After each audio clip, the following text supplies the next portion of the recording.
Hello guys, welcome back to my channel వియర్ vlogs and creations. ఇవాళ ముచ్చట ఏంటంటే రియల్ లైఫ్లో జరిగిన ఒక సంఘటన మీతో షేర్ చేసుకుందామని అనుకుంటున్నా. పెళ్ళి అయిపోయిన తర్వాత ఆడపిల్లకి ఎంత గుర్తింపు ఉంటుందో తెలుసా? పెళ్ళి చేసుకొని అత్తగారింట్లో అడుగుపెట్టిన ఒక ఆడపిల్ల అత్త 100 మాటలన్నా సరే భరించాలి. ఒక ఆడపిల్ల వినకూడని మాటలన్నా సరే భరించాలి, వినాలి. అంతేకాని రివర్స్ నన్ను ఎందుకు అంటున్నావు అని అడిగారా, ఆడపిల్ల క్యారెక్టర్ లేదు, నోరు నెత్తిన పెట్టుకుంటుంది. ఎట్లా పెంచారో ఆ అమ్మాయిని వాళ్ళ అమ్మ నాన్నలు. ఒక మాట లేదు, మర్యాద లేదు, పెద్దవాళ్ళకి ఎదురు సమాధానం చెప్తుంది అని ఎన్నో మాటలు అంటారు.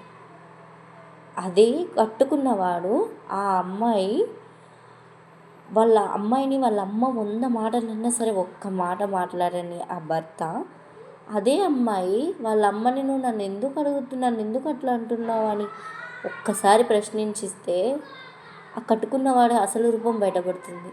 నువ్వెవరు మా అమ్మని అనడానికి అని. అదే భార్యని 100 మాటలన్నా సరే పట్టించుకోరు. ఎందుకంటే తెలుసా, భార్య మీద అంత చిన్న చూపు.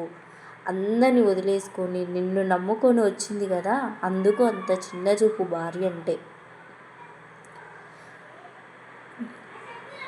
అతని కన్నది అతని తల్లి కదా, నవమాసాలు మోసి కన్నది మా అమ్మ నన్ను. అందుకే నేను మా అమ్మ చెప్పిన మాట వింటా. నువ్వెవరు, ఎక్కడో పుట్టి ఎక్కడి నుంచో వచ్చిందానివి, నువ్వు చెప్పిన మాట నేను వినాలా అని అంటారు. కానీ తల్లి నిన్ను నవమాసాలు మోసి కన్నది వాస్తవమే, కానీ ఆమె కూడా ఒక ఆడామే. మరి నా భార్య కూడా నా ఇంటికి వచ్చి నా పిల్లల్ని నవమాసాలు మోసి కంటికి రెప్పలా కాపాడుతుంది. నన్ను నమ్ముకొని వచ్చింది. అందరినీ వదిలేసి నేను తనకి సపోర్ట్గా ఉండాలి అని మాత్రం అనుకోరు. ఎవరో కొందరు అనుకుంటారు, కానీ ఆ కొందరిలో కూడా నటించే వాళ్ళే ఉంటారు. కొంతమంది నిజ జీవితంలో మగవాళ్ళు ఎలా ఉంటారంటే నటించేస్తారు. సంవత్సరాల తరబడి నటించేస్తారు, మంచివాడు అని అనిపించుకోవడానికి మాత్రమే.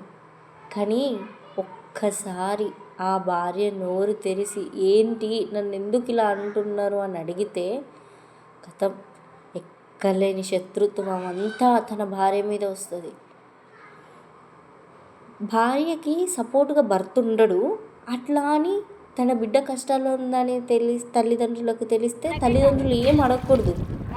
నా బిడ్డను ఎందుకు ఇట్లా అంటున్నారు, ఎందుకు ఇంత అంటున్నారు, నా బిడ్డ ఏమైనా తప్పు చేసిందా, తప్పు చేస్తే మాకు చెప్పండి, మేము అడుగుతాం మా బిడ్డని. కానీ ఏ తప్పు చేయకుండా ఎందుకు నా బిడ్డని ఇన్ని కష్టాలు పెడుతున్నారని అదే తల్లిదండ్రుల ఆవేదన ఆ భర్త తల్లికి మాత్రం అర్థం కాదు. వచ్చి వాళ్ళు ఎందుకు మాట్లాడతారు అని అంటారే. కానీ ఒక అత్త మాట అన్నప్పుడు భర్తగా నువ్వు తన భార్యకి సపోర్ట్గా ఉంటే భార్య తల్లిదండ్రులు నీ విషయాలలో రారు. కొంతమంది ఆడవాళ్ళ పరిస్థితి అత్తగారి ఇళ్ళల్లో ఎలా ఉందంటే, అత్తగారు ఎన్ని కష్టాలు పెట్టినా సరే ఎందుకుంటున్నారో తెలుసా? ఒకటి, అటు తల్లిదండ్రుల సపోర్ట్ అయినా లేకపోవాలి. 2, వాళ్ళ పేరు తెంచుకొని పుట్టిన పిల్లల కోసమైనా సరే ఉండాలి. ఆడపిల్ల జీవితం బాగుండాలి అని అంటే మాత్రం అది కేవలం ఒక ఇద్దరి చేతిలోనే ఉంటుంది. ఒకటి, ఆ ఆడపిల్ల తన తండ్రి చేతిలో ఉంటుంది. రెండోది, కట్టుకున్న భర్త చేతిలోనే ఉంటుంది. వీళ్ళిద్దరిట్లో ఏ ఒక్కరు సరే కరెక్ట్ లేకపోయినా సరే ఆడపిల్ల బతుకు అది నరకం కన్నా ఎక్కువ. నరకంలోనైనా స్వర్గం ఉంటుందేమో, కానీ అత్తగారిలో ఆడపిల్ల బతుకు మాత్రం ఒకలా ఉంటుంది. నాకు ఇప్పటికీ తెలియని, అంటే అర్థం కాని, సమాధానం దొరకని ఒక ప్రశ్న ఉంది. అత్తగారు అనే ఒక ఆడామె దగ్గర ఒక 30 ఏళ్ళైనా సరే తను సంసారం చేసి ఉంటుంది. తనకు అంత 30 ఏళ్ళ అనుభవం ఉంటుంది. కోడలుగా వచ్చిన అమ్మాయి చిన్నపిల్ల, మ్యాక్సిమం ఆమెకు ఒక 20 ఇయర్స్ ఉంటాయి. ఆమెకి ఏం అనుభవం ఉంటుంది? 60 ఏళ్ళు ఉన్న అత్తకే అంత అనుభవం ఉన్న ఆమె కోడల్ని చూస్తే ఓర్వరు. మరి ఏం అనుభవం లేని కోడలు, తన పరిస్థితి ఏంటి? అత్త అన్న అహంకారం అత్తకి ఉండొద్దు, అత్త చెప్తే నేనెందుకు వినాలి అని కోడలికి ఉండకూడదు. కొంతమంది అత్తలు ఉంటారు, కొడుకు కోడలు కలిసి నవ్వుకున్నా తప్పే, తన ఇంటికి వచ్చిన కోడలు మొత్తం పనంతా ఇంటి పనంతా చేయాలి, కానీ కాస్తసేపు కూడా కూర్చొని ప్రశాంతంగా నవ్వుకోకూడదు, తన తల్లిదండ్రులతో మాట్లాడుకోకూడదు. అలా అని మీ ఇంట్లో ఉన్న వాళ్ళు ఎవ్వరూ మాట్లాడరు. అత్తగారింట్లో ఆడపిల్లతో ఎవ్వరూ మాట్లాడరు, తను ఎవరితో మాట్లాడవద్దు. ఇలా ఉంటాయంటే చాలా ఇదిగా ఉంటాయి.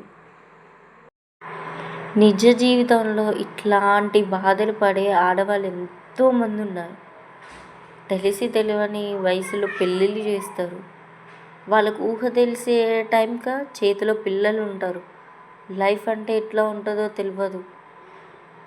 ఒక తెలియని ప్రపంచంలోకి వెళ్తారు. అక్కడ వాళ్ళు ఎలా ఉంటారో తెలియదు, ఎవరి ఇష్టాలు ఎలా ఉంటాయో తెలియదు. ఆఖరికి ఆ పెళ్ళై వెళ్ళిన కోడలికి ఎట్లుంటుందంటే ఇంట్లో ఉన్న వాళ్ళ ఇష్టాలు అన్నీ తెలుసుకుంటుంది, కానీ తన ఇష్టాలు మర్చిపోతుంది. ఇంట్లో ఎవరెవరికి ఏం కావాలన్నా అన్నీ గుర్తుంటాయి, కానీ తనకేం కావాలో మర్చిపోతుంది. ప్రతి దాంట్లో కాంప్రమైజ్. పెళ్ళి అనే ఒక్క మాట ఆడపిల్ల జీవితంలో ఎలా ఉంటుందంటే పెళ్ళి ఈక్వల్ టు కాంప్రమైజ్. ప్రతిదీ కాంప్రమైజే. పెళ్ళి అయ్యే వరకు ఉన్న తన చదువు పోతుంది.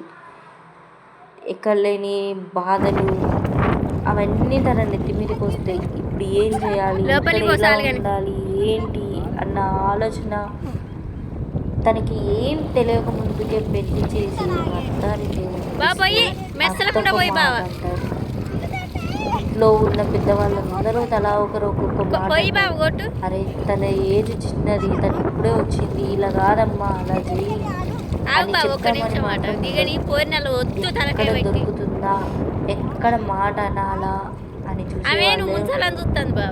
నా బాధ ఇట్లుంది అని పక్కన ఎవరికైనా చెప్పుకున్నా సరే, నువ్వు నీ బాధ వచ్చిందని ఒకరికొక విషయం చెప్తే దానికి విషయాలు కలిసి బయట చెప్తా ఉంటాను. అత్తగారింట్లో బయట ఎవరితో మాట్లాడలేము. ఇంటి లోపల ఉన్న వాళ్ళు సరిగా మాట్లాడరు, చూసుకోరు. అదొక చెప్పలేని ఒక బాధ. పిల్లలున్నా అత్తగారు ఇల్లంటే అది మన ఇల్లు అయిపోదు. ఏమన్నా అంటే మాటకోసారి ఇదేమన్నా నీ ఇల్లు అనుకుంటున్నావా, నీకు ఇష్టం వచ్చినట్టు చేసుకుంటున్నావా బాగుంది ఇప్పుడు అని అంటారు. మరి పెళ్ళైపోయిన అమ్మాయికి పుట్టినిల్లు తన ఇల్లు కాదు, అత్తారిల్లు తన ఇల్లు కాదు, మరి తనకంటూ ఏది ఉంటుంది? అందుకే అమ్మాయిని పెళ్ళి చేసే ముందు తల్లిదండ్రులు వాళ్ళు ఇంత కట్నం ఇచ్చారు, వాళ్ళకన్నా నేను ఎక్కువ ఇవ్వాలి, నా బిడ్డ అంతా సుఖపడాలి, కట్నం ఎక్కువ ఇస్తానన్నా సుఖపడుతుందేమో అత్తగారి ఇంట్లో అని ఊహించుకొని లక్షలు కోట్లు పోసి కట్నాలు ఇస్తున్నారు. అంత కట్నం ఇచ్చి అల్లుడి చేతిలో పెట్టి అత్తగారి చేతిలో పెట్టి నీ బిడ్డను నరకలో దోసే బదులు అదే కట్నం పైసల్లో సగం పైసలు తీసుకొని ఎక్కడన్నా జాగా తీసుకొని వాళ్ళు ఒక ఇల్లు కట్టియారు. అప్పుడు అత్త ఇది నీ ఇల్లు కాదు అన్నప్పుడు తన ఆ ఇంటికి మీ పుట్టింటికి వస్తుంది. పుట్టింటి వాళ్ళు ఇది నీ ఇల్లు కాదన్నప్పుడు తనకంటూ ఉన్న ఒక ఇంట్లో పోయి తను తలదాచుకుంటుంది. తనకంటూ ఏం లేకుండా వీళ్ళు ఇది నీ ఇల్లు కాదు, నీ ఇష్టం వచ్చినట్టు చేద్దానికి ఇక్కడి నుంచి వెళ్ళిపో అని వీళ్ళంటే, పుట్టింటికి పోయినాక 4 రోజులు ఉంటాం. చుట్టుపక్కల అనే వాళ్ళ మాటలు, ఆ సూటిపోటి మాటలు తట్టుకోలేక అక్కడ ఉండలేక ఇక్కడ ఉండలేక ఆడపిల్ల ఎక్కడ ఉంటుంది? అందుకే తనకంటూ లక్షలు ఇచ్చే కట్నంలోనే తనకంటూ ఉండడానికి ఒక ఇల్లు ఉంటే ఆడపిల్ల ఎట్లా అయినా సరే బతికేస్తుంది.